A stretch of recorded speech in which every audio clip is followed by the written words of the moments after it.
Hoje, capítulo 45 do livro de Gênesis. Meu querido irmão, nós lemos até o versículo de número 5. Vamos fazer aqui uma leitura de mais 3 versículos que dizem assim, é o 6 até o 8. Porque já houve 2 anos. Vamos situar as pessoas que ligaram há pouco tempo o rádio. José se fez conhecer aos seus irmãos, mostrou que tinha perdoado eles e que tinha compreendido qual tinha sido o propósito de Deus no envio, assim ele entendeu, que foi a venda dele aos ismaelitas e, consequentemente, depois de uma série de reveses em sua vida, ele chegou a ser o primeiro-ministro do Egito. Aí ele diz aqui, porque já houve 2 anos de fome. Ele está revelando uma coisa que Deus tinha revelado ao seu coração e que ele tinha inclusive falado a Faraó, que foi o que motivou ele estar naquela posição de honra e de destaque, no Egito. Já houve 2 anos de fome no meio da terra e ainda restam 5 anos em que não haverá lavoura nem cega.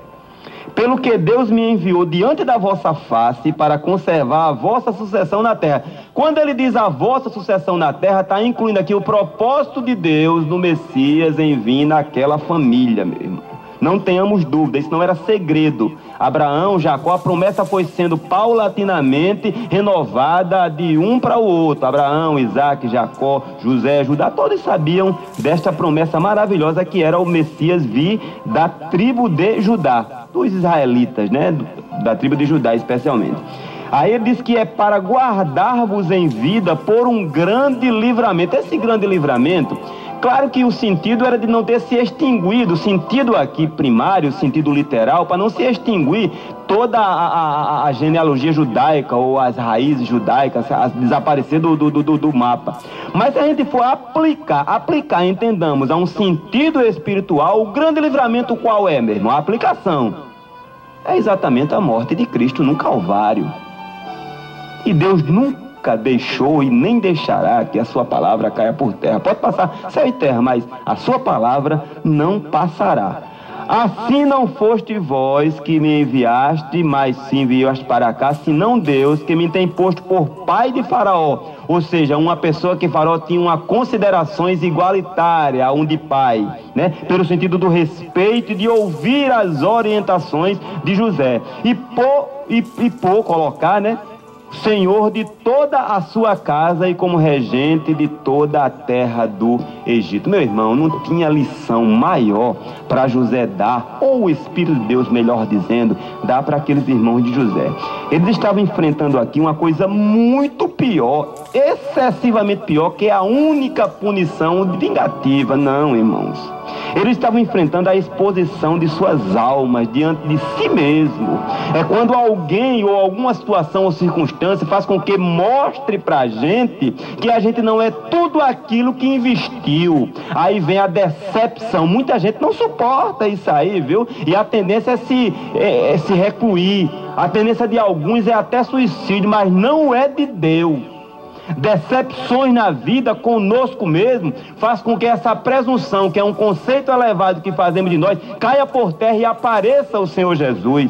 E eles souberam entender aqui, eles eram homens culpados não apenas daquele pecado, mas de ofender a decência de José, não, a própria decência, meu irmão. Muita gente, irmão, tem dificuldade de perdoar-se, de perdoar a si próprio. Isso é um sinal de que a dificuldade de perdoar outras pessoas é muito maior. Então é um sinal até para a gente vigiar, quando a gente consegue perdoar. Não é que eu vá pegar os meus pecados e lançar debaixo do tapete, de forma alguma, tem que apresentá-los a Deus. Quem confessa e deixa alcança a misericórdia, quem encobre jamais prosperará. Quietude mesmo, prosperidade, jamais ficará quieta, aquela inquietação no coração, fica ali como se fosse a irmã número 1. E para onde a gente vai, a gente leva o coração, irmão, o pensamento. Isso é fato, Ele havia perdoado seus irmãos, José, ficou comprovado aqui. Havia esquecido, claro que não esquecido assim como um louco, de forma alguma, no sentido mesmo divino, lançado assim como que de lado. Não esqueci, mas quando eu lembro não me dói mais. Isso é um sinal de quem perdoa. Esqueci. Porém, aliás, eu me lembro. Porém, quando eu me lembro, eu não sinto dor mais na alma. E eles tinham entendido que toda aquela provação por que ele se passara, José, tinha redundado exatamente em bem, unicamente dele, unicamente de Egito, unicamente do mundo, não. Principalmente da nação de Deus, meu irmão.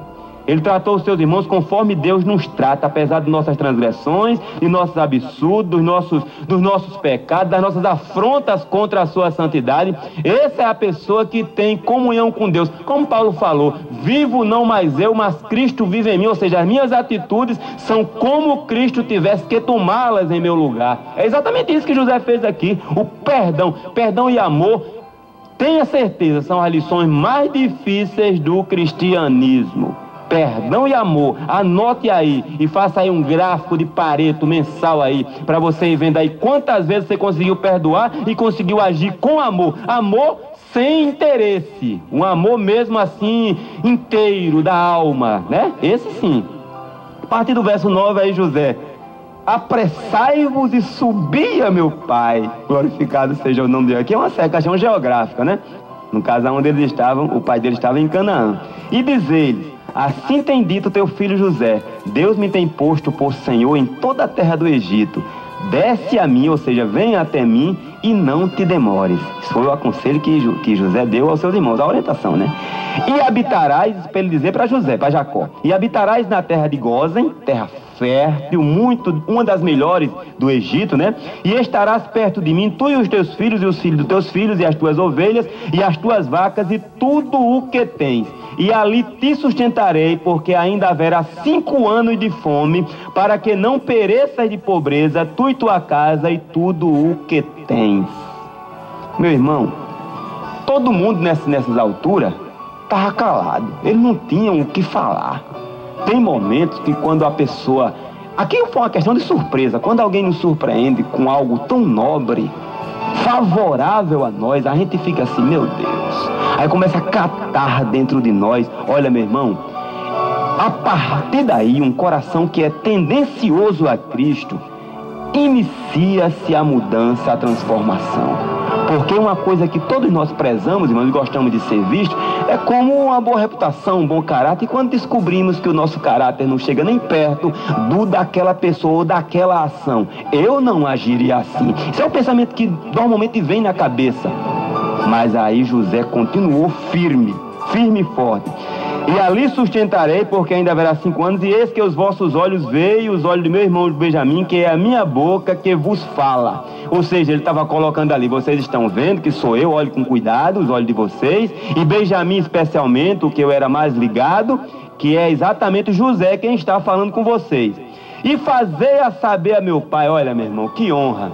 Uma coisa melhor na vida de um pai é o seu filho, sua filha, estar numa situação, num casamento muito mais, ou no mínimo igual ao nosso, numa situação financeira no mínimo igual à nossa, ou de preferência infinitamente melhor. Uma posição de honra dessa que José estava alcançando, que ali desmanchou o coração do velho Jacó. Ele sabia que há essa ansiedade no coração de todos os pais, uma vez que ele era até tido como morto. Fazei saber ao meu pai toda a minha glória, aqui, glória no sentido aqui é honra, viu? No Egito, e tudo que tendes visto, e apressai-vos a fazer descer meu pai. Ele falou 2 vezes a palavra apressai-vos. Ele tinha, irmãos, muita vontade de ver o velho pai. Agora ele não podia deixar tudo ir, né? Naquela situação não, numa coisa assim, sem preparação, né? Uma coisa quando, no caso desse, ele tinha coisas a resolver na questão administrativa. E lançou-se ao pescoço de Benjamim, seu irmão, e chorou. E Benjamim chorou também ao seu pescoço. A partir do verso número 15, a gente vê a notícia foi se espalhando e chegou aos ouvidos de Faraó acerca dos irmãos de José e de todo o acontecido, né? Aí beijou a todos os seus irmãos e chorou sobre eles, e depois seus irmãos falaram com ele. E a nova, ou seja, a boa notícia, ouviu-se na casa de Faraó, dizendo: os irmãos de José são vindos, e pareceu bem aos olhos de Faraó e aos olhos dos seus servos. Meu irmão, tem 2 vertentes aí. Primeiro é a operação de Deus no coração de Faraó. E depois, irmão, a graça que Deus colocou em José para que fosse alcançada por Faraó. Ele conseguiu filtrar por uma obra de Deus unicamente os pontos de atração, os valores de José, meu irmão. Um homem que não tinha afinidade com as coisas de Deus e até atraía para si endeusamento. Mas ele sabia que tem um Deus no céu que é superior a todos. inclusive ao próprio Faraó. E Faraó achou isso muito interessante e disse Faraó a José, chamou José, evidentemente, dize a teus irmãos, fazei isto, carregai os vossos animais e parti e tornai a terra de Canaã. Ou seja, leve todo o suprimento necessário para a viagem, enquanto vocês puderem ficar por lá para poder voltar. E tornai a vosso pai, tudo bem, e as vossas famílias, e vinde a mim, e eu vos darei o melhor da terra do Egito, e comereis a fartura da terra. Meu irmão, olha, tinha sido dito para Abraão que quem abençoasse o povo dele seria abençoado, e quem amaldiçoasse seria amaldiçoado. Todo esse benefício, todo esse poder econômico e político que o Egito vivia como a maior nação, a maior potência da época, foi exatamente por ter abençoado um filho de Deus chamado José. E uma outra verdade é que aonde um filho de Deus põe a planta do seu pé, a bênção está ali. Não tenha dúvida. Quantas vezes chegamos no emprego, no primeiro dia de trabalho, a gente sente aquele clima assim meio esquisito, aquela coisa pesada, e a gente pega o joelho no chão, faz logo um altarzinho lá no banheiro, escondido, pelo menos 2 minutos por dia, vai lá e clama o nome de Deus, e quando pensa que não, as coisas começam a ficar leves naquela empresa, a graça, o vocabulário, a comunhão entre as pessoas, as fofocas vão se distanciando, porque aonde a gente põe a planta do nosso pé, se a gente está com o Senhor também está ali.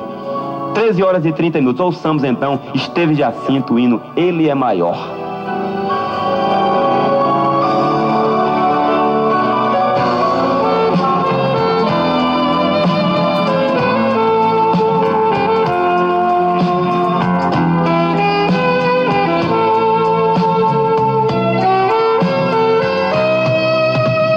Ele é maior que a terra, maior que o universo.